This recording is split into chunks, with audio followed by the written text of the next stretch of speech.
Hey, here's some breaking news. Have you heard of the UK coronavirus?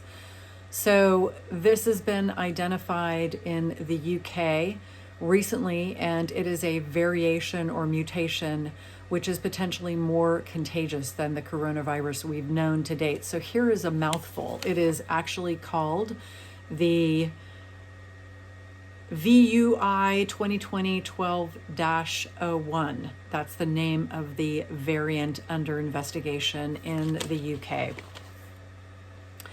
And so this was apparently first identified in a small group in September in the UK, but not of particular concern.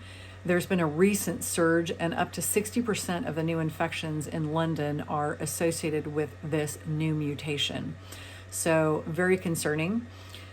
Scientists are investigating the impact of this new variation, but they think that it could be 70%, the virus could be 70% more effective at transmission between people.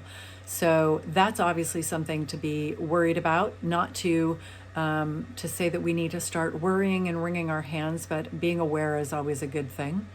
So several countries have been affected, including the Netherlands, Australia, Belgium, Denmark, and Italy. And so far in the United States, there's no evidence that this mutation has landed here, although there is suspicion that it has traveled worldwide.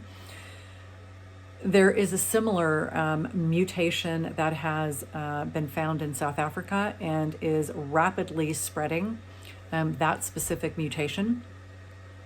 So what steps are being taken to contain the mutation? Well, many countries have imposed a travel ban on inbound UK travelers. That is not quite so yet in the United States, although the US is considering requiring all UK travelers inbound to the United States must have a negative coronavirus or COVID test before they embark toward the US. The World Health Organization and Fauci say that it is likely that the virus is already here in the United States. There is definitely no evidence so far that this particular mutation is more deadly than what we've already seen, but it is concerning, and there is a hint that the variant has a higher propensity to affect children. And the great news there is, of course, we all know that severe illness due to COVID still is pretty rare with young people and kids. So the other thing, right as this has happened, right as we are now finally getting the vaccine and hearing about those on the front lines getting the vaccine, both Pfizer and Moderna are testing the vaccine against this new mutation. They are fairly optimistic that this will be effective in the ensuing months against this mutation. So that's great news for the rest of us who are waiting for the opportunity to have the vaccine, which, according to the most recent news, probably won't come until the springtime for those of us not on the front lines and in the healthcare services. But quite alarming coming into the holidays.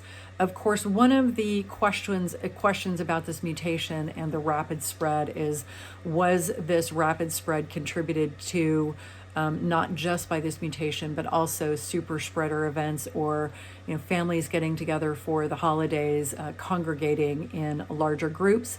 And so, of course, the same healthcare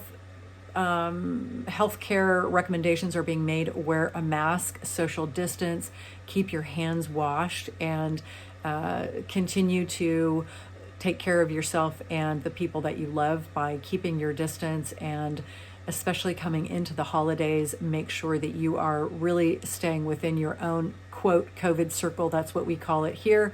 That's what we call it in our law firm.